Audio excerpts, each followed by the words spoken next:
put the score up there for you.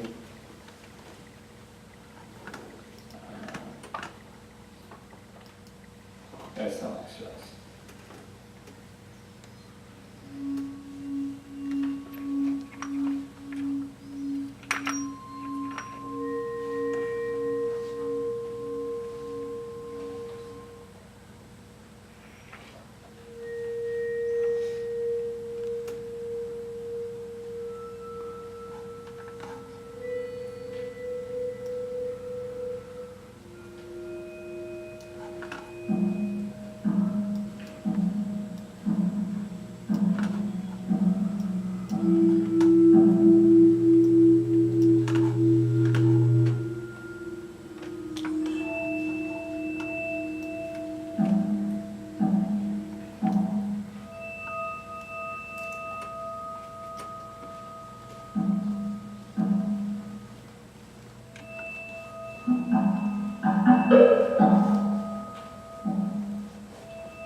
Next extra starts around here.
Amidst all of this newly shared information and musical points of view, I started noticing some general tendencies, similar soundscapes that usually neglected any kind of rhythmic pulse.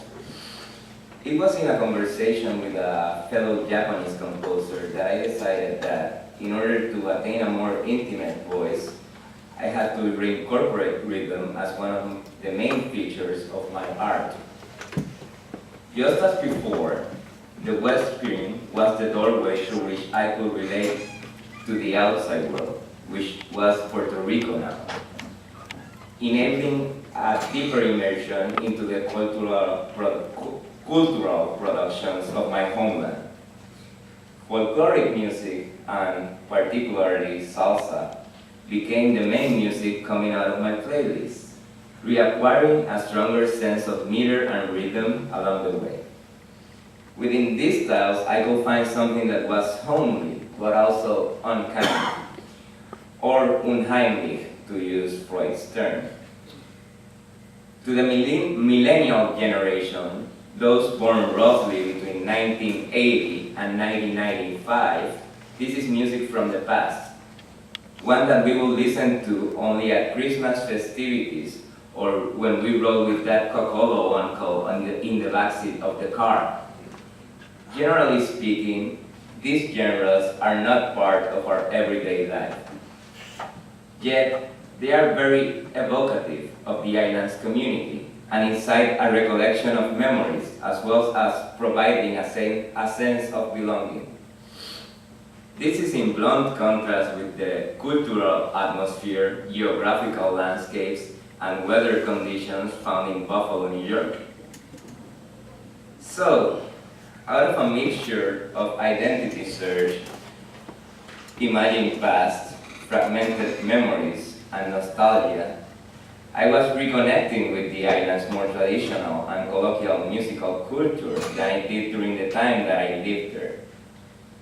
This duality of looking back to the vernacular past and networking while networking in the present on a more global stage was crucial for the next compositional projects at hand.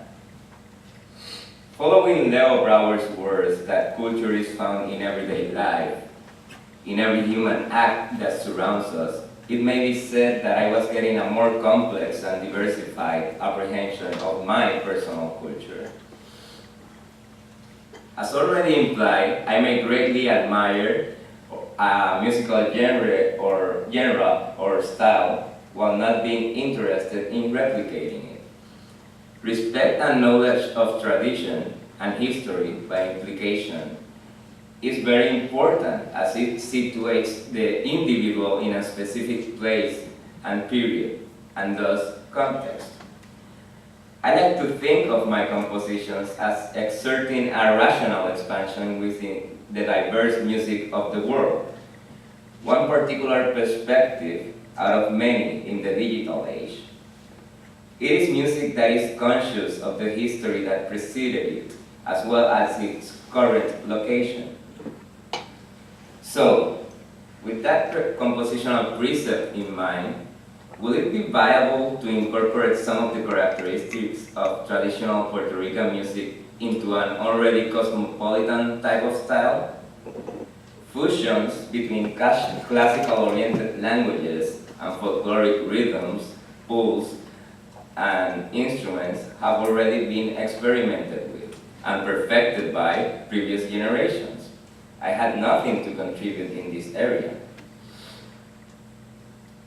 The idea of using internal crystals as source material was very effective when combining varied techniques taken from diverse cultures, which were now all part of my musical vocabulary. In my music, you will find not obvious reference or quotations, but fragments, short motifs, and traditional rhythms in unfamiliar contexts as elements or basic ideas of a larger fabric. This is especially true of the guitar quartet I wrote last year, titled Signos Fijos, Signos Mutables, from which I'll play some excerpts for you now.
even though the sonic result might not reflect it. Motifs and concepts from Afro-Caribbean traditions are used and developed here.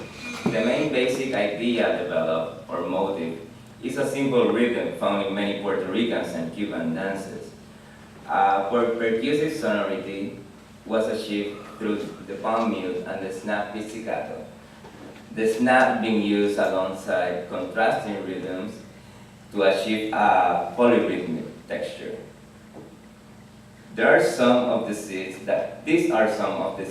that may be found throughout the piece, in foreground and middle ground levels. Adjusted, of course, to suit my specific needs as a composer. It is my belief that with this composition, I was able to reach a certain uncompromised balance between multiple layers of world cultures. Thank you.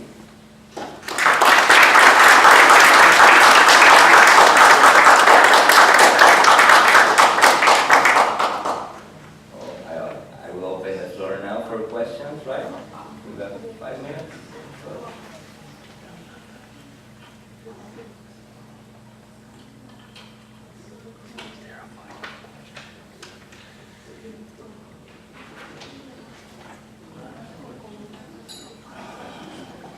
If there are any questions, we have an open mic here. That's a good question. I have a question. In the guitar quartet, can you hear me? Yeah? Can you go over here? You mentioned the world cultures, trying to combine a little bit of your Puerto Rican background and this with world culture. Is the guitar quartet, I don't know if it's the recording or the way you use the guitar, but the very first thing that you played, it sounded like a koto one sound. Koto sound, yeah, right. So do you think about that, or was that any? Well, it might be unconsciously at this time.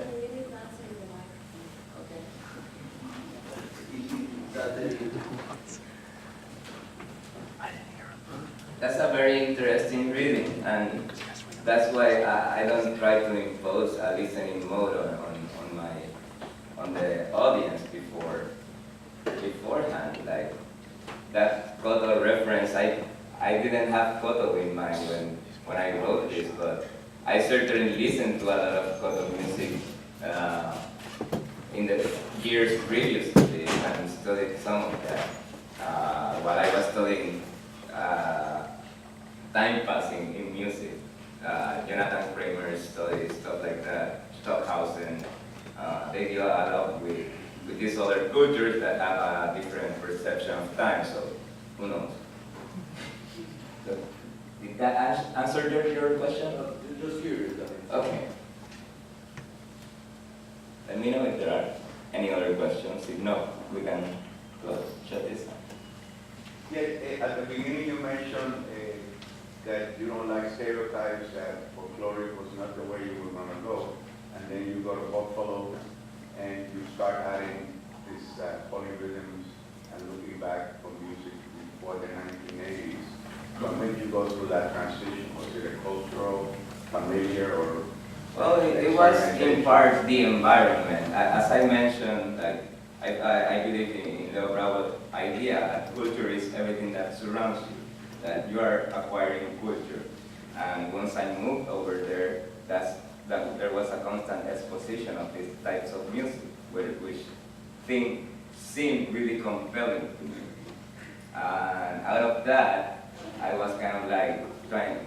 During that period, you might say that it was an experimental period. Most of my pieces were kind of experiments of in form or the instrument itself and sound.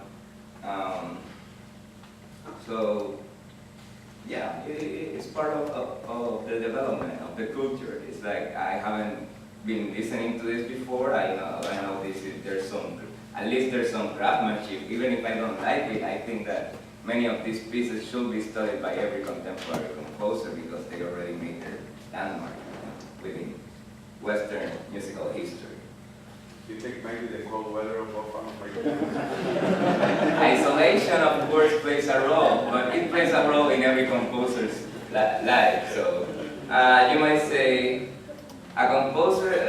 Yeah, it was Mark Twain's favorite city in the U.S.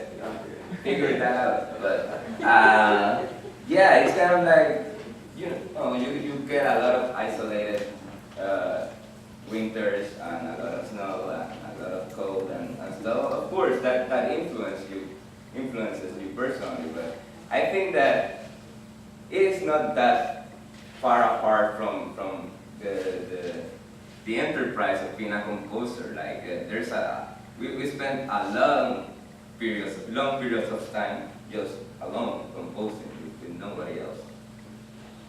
So, would that be it?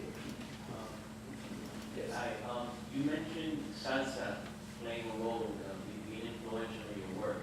Is there any particular artist that dominated, that influenced you primarily? Well, I can go from the 80s back.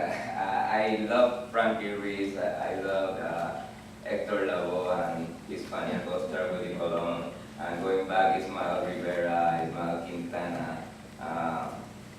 Those were kind of like the